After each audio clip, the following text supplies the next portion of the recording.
안녕하세요, 여러분. 소피반입니다. 나쁜 것을 킬링하고 힐링받는 채널. 여러분 잘 아시죠? 이 멘트가 조금 오글거리잖아요. 저도 그걸 알아요. 제가 또 얘기도 없기 때문에 이런 거 막 하는 거 막 조금 그런데 그래도 뭔가 이렇게 달라붙는 그 느낌 있죠, 여러분? 익숙해질 거예요. 나쁜 것을 킬링해서 힐링받는 채널. 제가 이제까지 그 쓸만한 영어 우리 교실에서 수업을 하면서요. 단 한 번도 하지 않은 게 있습니다. 눈치 빠르신 분들은 이미 다 아실 것 같은데요. 뭘까요? 제가 이제까지 그 구독과 좋아요 뭐 이런 거 해주세요. 한 번도 한 적이 없어요. 근데 여기에서는 좀 하고 싶더라고요. 낯짝이 조금 이제 두꺼워져가지고 그런 거 해주시면은 좋겠습니다. 오늘 같이 우리가 또 나쁜 거 킬링하고 힐링 할 이야기는요. 그 한국에서 저번 주에 경비원 아저씨께서 이렇게 돌아가시게 되는 그런 슬픈 일이 있었잖아요. 그래서 이제 우리 한국 분들이 갑질 문화에 대한 붕괴, 분노가 일고 어느 정도 자성의 목소리가 점점 더 커지고 있죠.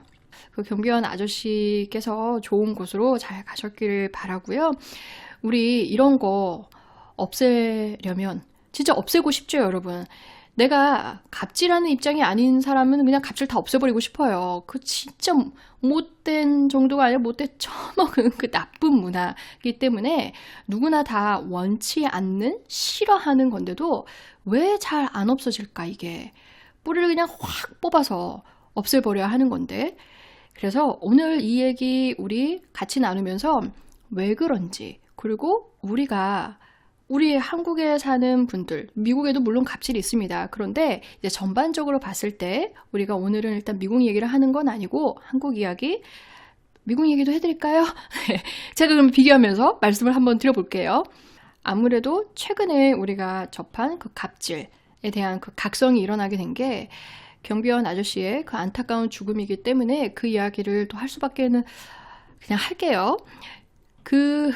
굉장히 답답하죠, 여러분. 그런 이야기 들으면은. 근데 이것 말고도 비슷한 거는 꾸준히 있어 왔었죠? 그 대표적인 게 마카다미아 땅콩 아시죠? 그거에서부터 그 재벌들의 갑질, 그리고 하다못해 이제 초등학교 아이들의 그 임대 아파트를 사는 그분들과 어떻게 이렇게 해서 그런 갑질, 이지매, 이런 것들이 있잖아요. 정말 답답하죠? 이렇게 말하면 꼭 한국에만 문제가 있다라고 제가 말을 하는 것 같잖아요. 근데 미국에도 있기는 있습니다. 그런데 이렇게 자주 막 사회적인 현상으로 드러날 정도로 그렇게 있지는 않고요.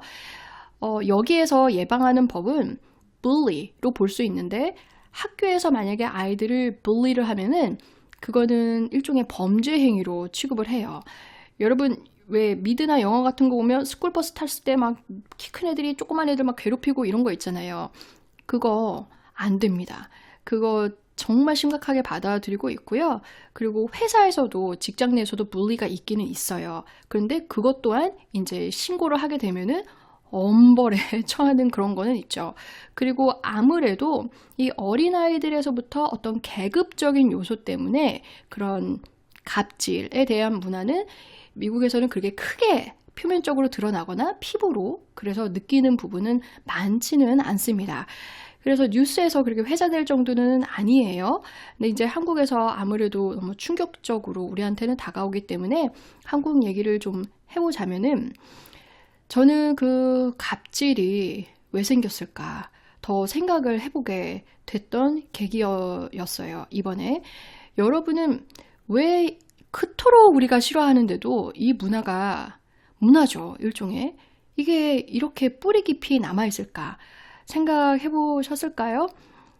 왜 그럴까요, 여러분? 여러분의 의견도 저한테 너무 소중합니다.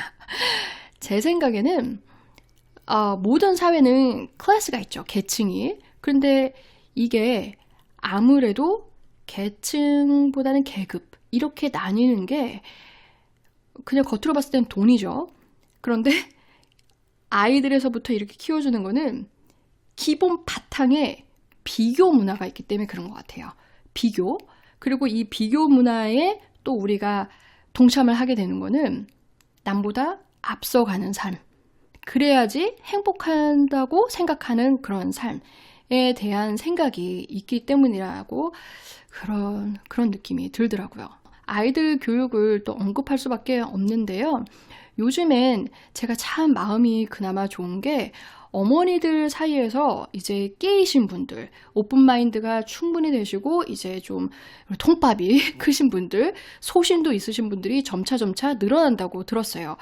참 좋고 든든하더라고요. 그런 이야기를 들으니까. 아이들이 굳이 저 그거 강하잖아요. 아니 왜 꼭 1등을 해야 돼? 아니 왜 꼭 다 같이 100점을 추구하는 사회가 돼야 돼? 저는 그거는 진짜 아니라고 생각을 하거든요. 반대를 하시는 분들도 계시겠지만은 여러분 생각을 해보세요. 그냥 간단하게 국어, 산수, 뭐 자연, 뭐 영어, 체육, 뭐 이런 거, 음악 다 배운다고 할 때 어떻게 그 많은 거를 다 100점, 500, 만점을 받아야 하며 만점을 받을 수가 있겠습니까? 그런데 우리는 아이들 때부터 이거를 만점을 받아야지만 잘했어. 엄마가 너무 뿌듯해. 참 자랑스럽네. 이런 말이 나온다는 거죠. 아니 아이가 50점 맞으면은 정말 창피해 아니 그게 왜 창피하지? 아니 창피할 수 있어요. 비교를 하기 시작을 하면 창피하죠. 옆집에 또리는 또리 또 이거 옛날 또 얘기인데 또리는 100점인데 우리 집 순이는 50점이에요. 그러면 그렇잖아요. 그런데 이제 옆집의 또리는 하나는 100점인데 나머지는 또 한 50점인데 우리 순이는 하나는 50점이지만 나머지는 100점이야. 그러면 또 또리는 엄마도 막 비교를 하면서 이렇게 되는 겁니다. 불행을 먼저 생각을 하는 거죠. 비교를 바탕으로 한. 그래서 저는 뒤집혀지지 않을 거라는 걸 알지만 그래도 그런 오픈된 어머니들이 점점 더 생각이 깨이고 많아질수록 아이들도 행복하고 사회가 더 튼튼하고 더 오래 지탱이 가능하게 될 거라고 그런 생각이 들어요. 학교에서 성적을 자꾸 등수를 매기면 안 되는데 다행히 요즘에는 등수가 안 찍혀 나오기도 한다 그러더라고요. 그러면 1등과 10등과 50등의 그 차이가 많이 없어지니까 그나마 낫겠죠. 미국에도 이런 등수는 아이들한테 그렇게 성적표에 찍어주지 않아요. 애당초 그렇게 없었고 좀 행동에 대한 분석은 있습니다. 아이가 뭐 집중을 잘 못하는 편이다 뭐 이런 거는 선생님이 글로도 써주고요. 좀 책을 많이 못 읽어요. 뭐 글밥이 몇 개, 뭐 예를 들면 1분 안에 한 10단어 정도를 읽어야 되는데 이 10살 정도에서 한 5단어밖에 못 읽으니 이 부분을 어떻게 메이크업 하십시오. 뭐 이런 내용은 주죠. 그래서 이제 전반적인 교육이 좀 이렇게 이루어질 수 있도록 하지만 등수에 대한 거 없고 이렇게 퍼센티지에 대한 거 잘 주지 않습니다. 물론 이 분석표를 해주는 그 그래프는 있어요. 그래서 뭐 리아 같은 경우에도 독서량이 얼만큼이고 몇 분 안에 분석을 해보니 몇 단어를 읽더라. 어휘의 수준이 얼만큼이더라. 뭐 이런 거는 알려주지만 다른 아이와의 비교보다는 이 아이 자체에 대한 분석을 이제 내어주는 거죠. 저는 그래서 한국에서 그 학원 선생님들 너무 송구스러운데요. 사실 우리 학원 운영하시는 원장님들도 누군가의 엄마이자 아빠인 우리 성인 어른들일 거잖아요. 근데 이제 그 안에서도 계급을 나눠서 반을 만든다거나 뭐 이런 거는 전체 장기적인 큰 사회의 건강한 사회를 그려봤을 때 그게 진짜 올바른 것인가. 이거는 우리가 좀 돌아봐야 된다는 그런 생각을 많이 합니다. 이게 당장은 돈벌이, 저도 돈 벌고 싶고 그러면 한국 가고 막 팡 차려놓고 마케팅 걸 수 있는 캐치프레이즈 진짜 많죠. 1등으로 만들어주겠다. 영어 3개월 안에 내가 탁 터지게 해주겠다. 근데 그렇게 할 수는 없는 거잖아요. 사람의 양심이. 그래서 좀 더 이렇게 큰 그림을 그리셔서 우리 부모님들도 비교 일단 하지 않는 거. 그래서 아이에 대한 이런 교육 방향이나 이 성향이 어떻게 자라는지에 대해서는 엄마들의 힘이 우리 안방마님들이시잖아요. 우리 엄마들이 그 힘이 얼마나 큰지를 잘 아실 거라고 저는 믿어요. 그리고 또 한 가지 우리가 같이 알았으면 하는 거는 나도 모르게 어렸을 때부터 이렇게 비교를 하면서 너보다 내가 앞서는 사람이네. 아니면 제가 나보다 앞서는 사람이네.를 해서 위에 있는 사람, 아래에 있는 사람 가르기도 되지만은 이게 점차 크면서 학교에서는 등수, 뭐 점수였다면은 성인이 돼서는 결혼의 혼수를 누가 얼마를 해갔느냐, 누가 얼마를 못했느냐 이런 비교를 또 하다가 이제 직장을 들어가서는 누가 연봉을 얼마를 받네, 나는 그렇게 못하네 이런 비교를 하면서 끊임없이 행복의 그 중심이 내가 아니라 누군가에 비교해서 앞서야지만 이루어질 수 있다는 거는 아니고 그게 어쩌면 내가 우위에 선 사람이 될 경우에는 내려다보겠죠. 나보다 못하거나 부족한 사람들을. 그래서 그때부터 갑질이 계속 남아있는 것 같아요. 어렸을 때부터 은연중에 키워지는 그것도 있겠죠. 그리고 더 이제 돈이 많게 되면 부동산. 누구는 강남에 몇 평짜리 아파트가 있네. 누구는 뭐 변두리에 나는 아직도 이렇게 사네. 사실 그게 우리 행복지수에 있어서 그렇게 큰 부분은 아니잖아요. 나 30세끼 잘 먹고 잘 살고 있고 아이들도 건강하게 잘 크고 있는데 굳이 아파트 평수와 혼수를 얼마나 했는지 아니면 우리 아이가 어느 학교를 잘 들어갔는지 뭐 이렇게 남한테 자랑을 하면서 나도 모르게 갑질을 하고 있는 거죠. 물론 그 경비원 아저씨분의 그 안타까운 죽음으로 우리가 한 번 더 생각을 해보게는 됐지만 사실 이전부터 뿌리 깊게 남아 있었는데 이게 수면으로 드러날 때만 우리가 더 집중을 하는 것도 있잖아요.